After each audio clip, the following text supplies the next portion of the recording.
Horas menjua-jua, salam sehat bagi kita semua. Perkenalkan, nama saya Leonie Hoki, Skom MM.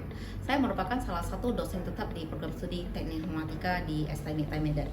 Saya sudah menjadi dosen sejak tahun 2019. Awal karir saya dimulai di dunia pendidikan menjadi humas di salah satu perguruan tinggi di Kota Medan, yaitu STM Medan. Lalu pada tahun 2018 saya menyelesaikan studi S2 saya di bidang manajemen. Didukung dengan kemampuan saya di bidang humas, menjadi salah satu nilai tambah pengalaman saya dalam bidang pengajaran. Mata kuliah yang diampu adalah mata kuliah kepemimpinan pada semester 4 dan memiliki bobot 3 SKS. Video ini diambil guna untuk memenuhi tridharma dalam bidang pengajaran. Adapun metode yang saya gunakan yaitu ada 3. Yang pertama adalah ceramah, yang kedua adalah diskusi, yang ketiga adalah tanya jawab. Di mana ceramah saya menyiapkan set presentasi maupun bahan ajar yang disesuaikan dengan RPS. Yang kedua adalah diskusi, ya, di mana mahasiswa itu akan diberikan studi kasus diskusi mengenai materi ajar yang akan disampaikan. Yang ketiga adalah tanya jawab. Jadi setiap akhir sesi pengajaran akan diberikan sesi tanya jawab diskusi apakah mahasiswa sudah paham tentang pengajaran yang disampaikan. Dan tidak lupa selalu memberikan sesi motivasi kepada mahasiswa. Deskripsi mata kuliah untuk kepemimpinan akan dibahas adalah filosofi kepemimpinan dan konsep dasar kepemimpinan, gaya kepemimpinan, peran kepemimpinan dalam organisasi, efektivitas kepemimpinan, etika kepemimpinan, strategi dalam kepemimpinan di dalam suatu organisasi, serta tanggung jawab kepemimpinan dalam organisasi. Capaian mata kuliah, mahasiswa dapat memahami filosofi dan konsep dasar kepemimpinan. Mahasiswa memahami perkembangan kepemimpinan dan berbagai gaya kepemimpinan. Mampu memahami fungsi dan peran kepemimpinan. Mampu memahami tipe kepemimpinan. Mampu menguasai efektivitas kepemimpinan dan organisasi. Mampu menguasai etika dan kepemimpinan dan tanggung jawab sosial seorang pemimpin. Mampu menganalisis dan menerapkan keterampilan kepemimpinan dalam organisasi, mampu menganalisis dan menerapkan elemen kepemimpinan, mampu menganalisis dan menerapkan hubungan individu kepemimpinan dan organisasi, mampu menganalisis dan menerapkan karisma, motivasi, dan komunikasi, mampu menganalisis dan menerapkan penyelesaian konflik dan stres dalam organisasi. Adapun kampus STM menyediakan media pembelajaran tambahan untuk mendukung kegiatan pembelajaran dalam kampus, yaitu e-learning kampus, di mana dari segi absensi, pengumpulan tugas, pemberian materi, semua melalui e-learning dikarenakan kampus sudah menggunakan sistem paperless. Jadi mahasiswa kalau mau melihat kembali materi yang sebelumnya sudah diberikan, semua dapat di-download melalui aplikasi e-learning kampus. Adapun materi ajar yang akan disampaikan pada mata kuliah kepemimpinan. Yang pertama, konsep dasar kepemimpinan. Yang kedua, mengapa seseorang pemimpin diperlukan dalam suatu organisasi. Yang ketiga, pendekatan kepemimpinan. Keempat, gaya kepemimpinan. Yang kelima, strategi kepemimpinan. Yang keenam, fungsi dan peran kepemimpinan. Yang ketujuh, tipe-tipe kepemimpinan. 8. Etika kepemimpinan dan tanggung jawab sosial pemimpin. 9. Keterampilan kepemimpinan. 10. Elemen-elemen kepemimpinan. 11. Penerapan karisma, motivasi, dan komunikasi dalam tim organisasi. Yang ke-12, penyelesaian konflik dan stres dalam organisasi. Demikian video penjelasan mata kuliah yang diampu selama 1 semester. Berikut akan ditampilkan video pengajaran saya di dalam kelas. Terima kasih. Oke, selamat pagi semuanya. Ya, pada pertemuan yang kemarin kita sudah ketemu ya. Kita bahasnya adalah tentang kontrak perkuliahan kita. Jadi sistem bobot nilai kita selama nanti sampai dari awal sampai akhir perkuliahan itu bagaimana, itu sudah saya jelaskan di pertemuan pertama kemarin ya. Jadi hari ini kita akan masuk ke konsep kepemimpinan itu apa. Oke, sudah pernah dengar tentang kepemimpinan? Sudah ya? Oke. Bedanya hari ini kita akan bahas tentang bedanya bos sama leader. Bos sama leader beda nggak? Beda. Kalau bos apa? Iya.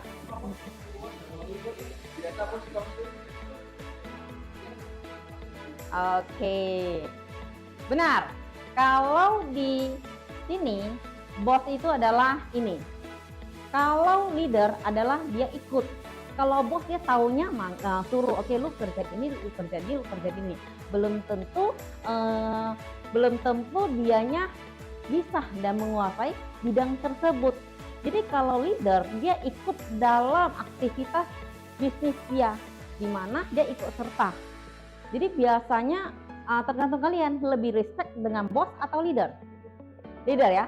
Cuman kalau di suatu perusahaan kita nggak bisa nampak, nggak bisa lihat hanya lihat dari orang dia bos atau leader, harus mengikuti aktivitas dia bekerja bagaimana.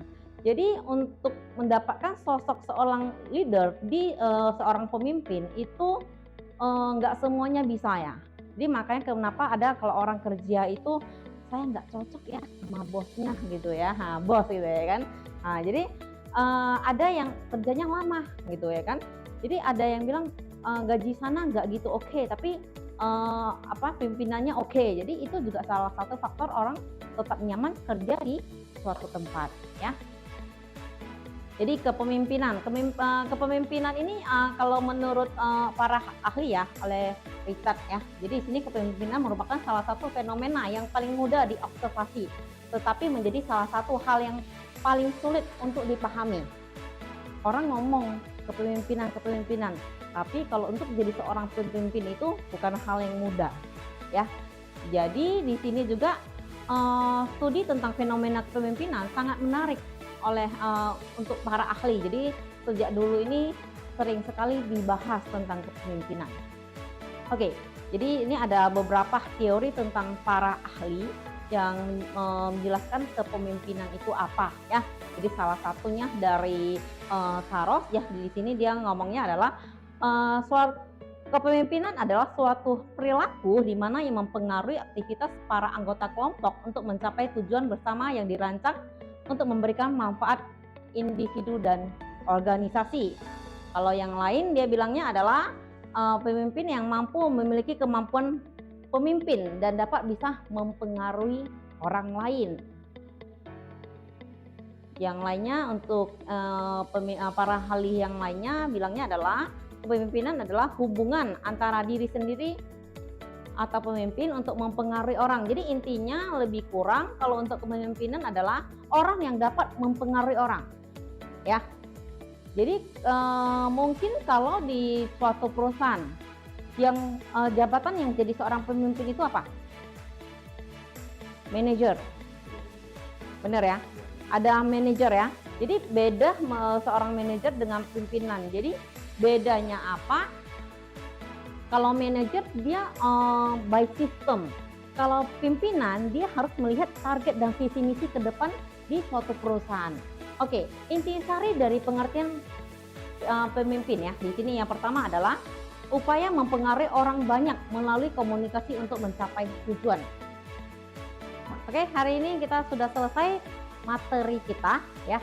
Jadi untuk minggu depan kita akan bahas tentang lagi pendekatan sifat kepemimpinan yang lainnya ya, masih ada 2 lagi. Jadi cukup untuk hari ini, kita akan buka sesi tanya jawab untuk yang materi hari ini. Silakan adik-adik boleh tanya. Ya. Ya.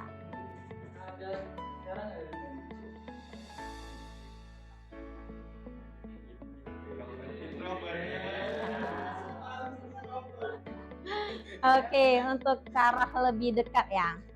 Kalau saya ya suka, kalau tim ya, saya tidak suka menggabungkan, saya tidak begitu mau ikut campur dalam masalah keluarga dia. Memang itu salah satu cara paling dekat, tapi itu bisa buat cara itu kita menjadi tidak profesional. Nah, itu susah gampang jadi seorang pemimpin untuk dekat ya. Jadi kita harus ada batasan. Memang seorang pemimpin kita harus ada batasan. Tapi kalau untuk mau dekat, ya makanya jadi seorang leader sama-sama kerja. Kalau sama-sama kerja itu tim akan oke. Apalagi kalau misalnya tim promotion di kampusnya kita, momen yang bisa membuat mereka jadi akrab apa? Pas promosi keluar kota. Kenapa? 9 hari roadshow dari tebing tinggi Siantar, perdagangan Sibolga, balik ke Kisaran, ke Tanjung Balai, Pantau Prapat, balik ke Medan. Ya, jadi itu 9 hari biasa mereka untuk pendekatannya itu oke. Dan memang seorang pemimpin ya kadang bisa harus korek kantong untuk traktir ya. Nggak boleh sering-sering juga, nanti kere jadinya. Ya, cukup ya. Oke, silakan.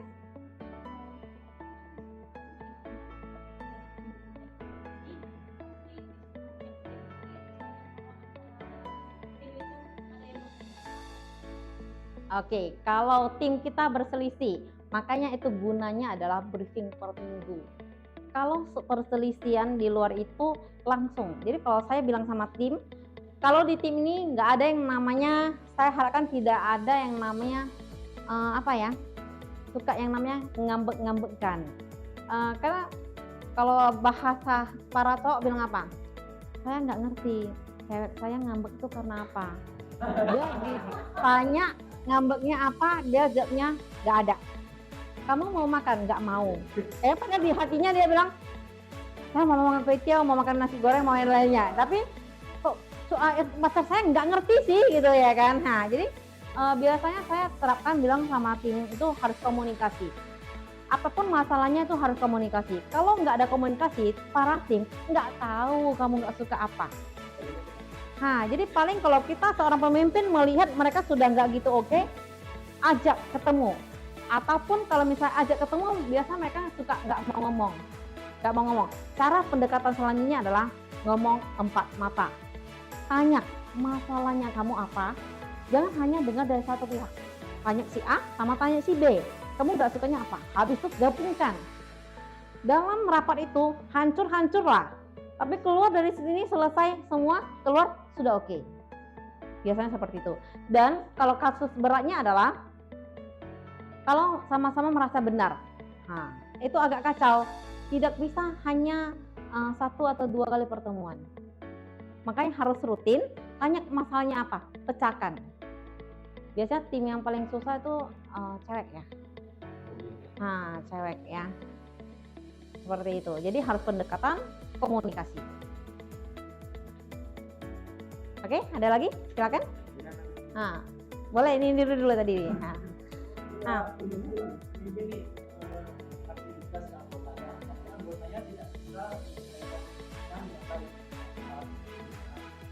Oke.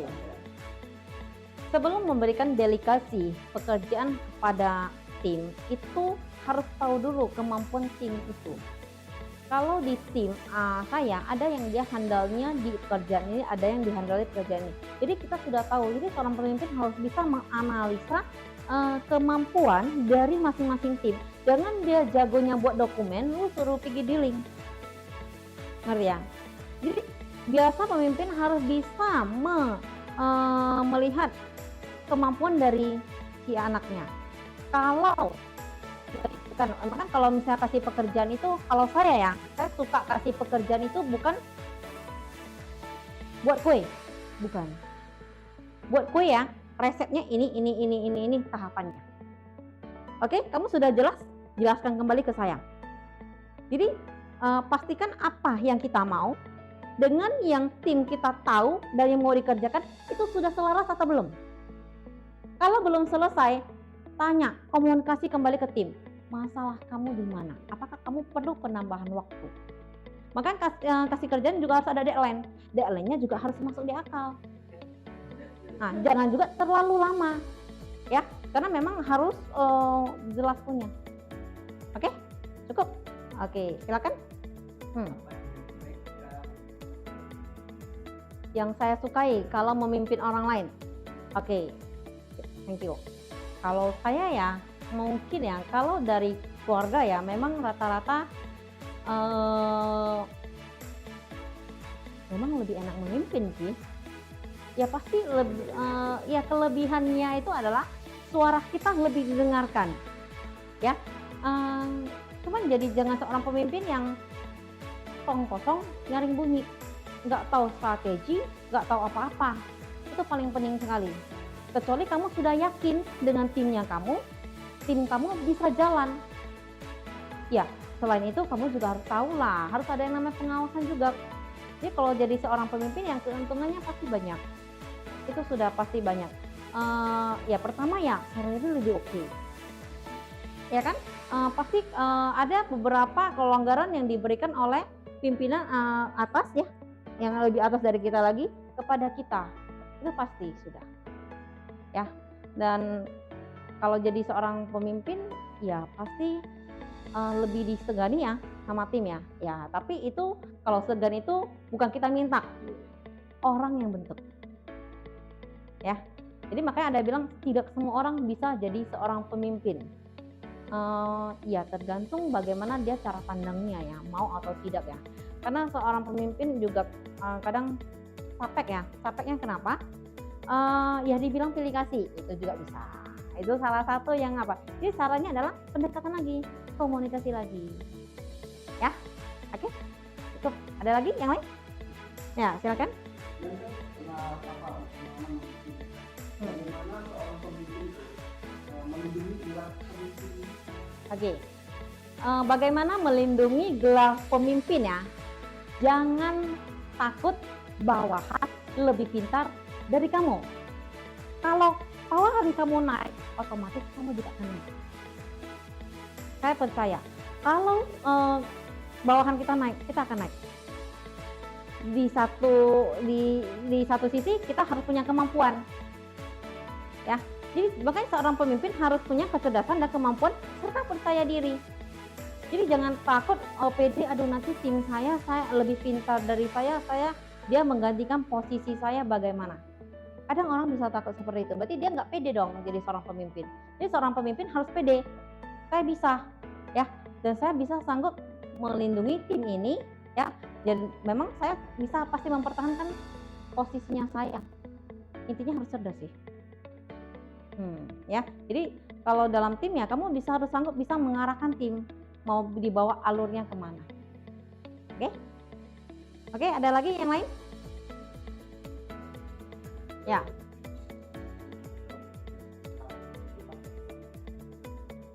Ada kalanya kita sukanya individu. Ada kalanya. Ada dua tipe orang ya. Pertama, orang males ngajarin orang karena lebih cepat selesai kerjanya kalau saya kerjain sendiri. Ya, ada tipikal orang seperti itu. Dulu saya orang yang tipikal seperti itu. Sekarang harus tim. Kenapa? Kalau semua saya borong, nggak selesai kerjanya, dan saya capek sendiri.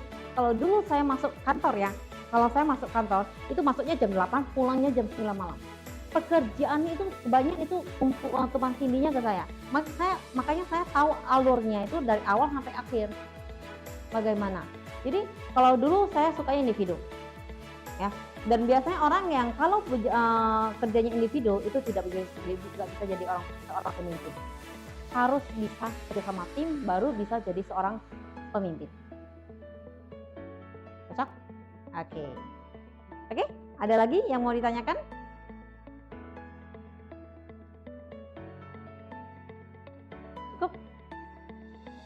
Cukup ya. Oke, untuk hari ini selesai ya, udah sangat menyenangkan untuk hari ini ya, karena kita sempat sharing tentang jenis-jenis apa sih tipe-tipe kepemimpinan ya. Jadi bagaimana konsep tentang pemimpinan kalian sudah tahu ya. Jadi sampai pertemuan kedepannya kita akan bahas lagi tentang pendekatan pendekatan kepemimpinan yang lainnya. Oke, cukup hari ini. Terima kasih semuanya. Salam sehat untuk semuanya. Oke, thank you.